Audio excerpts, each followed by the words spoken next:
Namaste. Have you met your inner child? Who is an inner child? An inner child is something which every human being carries. It is the imprints right from the moment of conception that is there within a human being. And as the person grows up, whether it's a man or a woman, the child within that person remains as a separate entity. Many of us are not aware of this, but that is the truth. And that child, somewhere it gets left behind, and the person grows up, the person becomes very busy with career, with marriage, with life, and so many other things that life throws up, and this child gets neglected completely. That is why you will often find people saying, I have everything in life, but somewhere I'm not happy. Somewhere I feel there is a void within me. Somewhere I feel that I need something. That need is there within so many people, in spite of having a family, a good career, enough money, everything, and enough love also. But still they feel they are alone, still they feel there is something that they need. So that is the child within a human being which is crying out to be acknowledged, which is crying for care, for kindness, for love, for pampering. And let me give you a few examples of how people experience that inner child. Many of them probably do not experience it, but how it is there and how it can affect the life of the person today also. The first example is about a lady. She was about 29-30 years when she was about to get married. She came and met me. She was one of my students actually. So when she met me, she said, I have been in love with this boy for about 2 years. Both of us like each other very much, and both the families agreed, and we are going to get married in another month's time. So I said, congratulations, all the best. Then she said, no, but I'm not happy. Then I asked her, but why are you not happy? You're going to marry the boy of your choice, a boy who loves you, whom you love. So what is the problem? She said, something happened during my childhood. When she was 6 years old, she was sexually molested by one of her uncles, somebody who used to come home often. And when she went and told her mother did not believe it. So this went on for some time, and this little child, 6-year-old child, she didn't know what to do about it. She didn't know how to stop it. But after some time, it stopped by itself because that uncle stopped coming or something changed there. But she says, I couldn't go to anybody, I couldn't tell anybody, and I didn't know what was happening also. And later on, when it stopped, I was okay, I was a little bit relieved. But she says, now when my marriage got fixed, the whole thing is coming back to me after so many years. And now I feel this boy is such a nice boy, he's a very good boy. But do I deserve him? I have undergone all this during my childhood. So somewhere that pain is coming back now, and I feel that I don't deserve this marriage. So you see, what is happening to her is the inner child within her has been holding on to that trauma. That trauma was never released, it was suppressed. And today, when it is the time to get married, all this abuse is coming back to her. That inner child is crying out and saying, I'm still feeling the pain. Make me feel all right. So that was one example. Then I gave her some therapy and she became all right and got married. That is one example. Another example I would like to share with you is of a gentleman. He was about 31 years old. He came, his mother and his younger brother brought him to me for counseling. And both of them told me that he's become so violent. He is actually an educated person working in a very good concern, in a good position. But they said when he comes home, he's so violent. He beats his mother, beats his younger brother also for no reason, just for very small reasons also. So they said, we are not able to put up with him at all. How do we stop this? And then when I asked this gentleman, but why do you beat your mother? She's looking so frail. She's so old. Why do you beat her? And why do you beat your younger brother at this age? Both are grown-up people. Then he said, no, I'm very angry with everybody.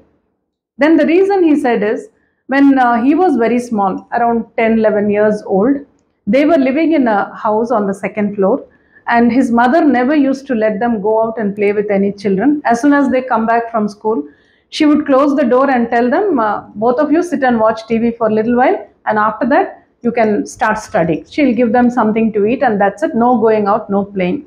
He said, we lived like that for 2-3 years, and that spoiled my whole life because I was never able to go and play with anybody.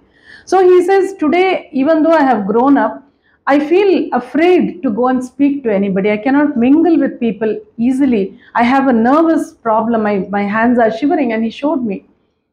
Then I said, see, that happened when you were a child. And when I asked his mother why she didn't allow them to go and play, she said, we were living in an area which was not good. The children there they were not good. I didn't want my children to go and play with them.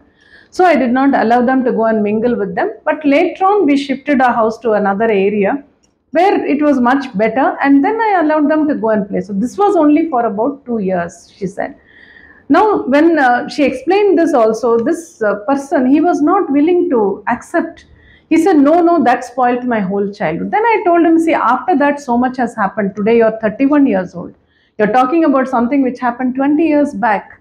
After that, you finished your school, you finished your college, you had ample opportunities to meet people, to mold yourself, to change yourself. You're an educated person, and then you're now working also for so many years. So you have opportunities to meet people, to make yourself a better person. But he says, no, no, no, what happened then is still there in my mind. I'm not able to move with anybody easily. It's a great effort on my part to go and talk to somebody. So what is happening is that child within him is still crying. The child is still holding on to that memory where he was not allowed to go and play. See, as a child, the child has no logic. The child does not understand why the mother is not allowing him to go and play. The child only feels that my mother is not allowing me to go and play. That's it. So that is a childhood trauma which he is still holding at the age of 31. So it is not the 31-year-old man who's feeling this. It is the child within him which is yet to release that trauma, which is yet to come out of that trauma. So that is how childhood traumas can remain within us. So that is the inner child which doesn't know what to do with those emotions and which is all the time holding that trauma within itself. So that child has to be acknowledged, has to be recognized, and that trauma has to be released. I'll give you one more example of how this can start even when a child is conceived. This is about a couple, a young couple. Both of them were very much educated, very highly intelligent people also. And when they got married, this lady, she still wanted to do some more studies, get some more degrees, and everybody was okay with that. But what happened is something which they did not expect. In the first month of the marriage itself, she got conceived. She conceived the child. When she came to know that, she cried so much and she said, I never expected this to happen. See, intelligent people, educated people, they could have avoided it, of course. There are many ways and means, we know that. But somehow it happened, and it's a God-given gift, you can say. And she cried and cried so much and said, I don't want this child at all. I never planned to have a child now. It was only going to happen after 2 years. How did this happen now? And she was banging her head and crying. Nobody was able to stop her. And both the sides, her family and the boy's family, they came to know. Of course, nobody wanted to do away with the child. Everyone wanted the child. So they said, it doesn't matter. We will take care of the child. You finish your studies. So all the support was given from both sides.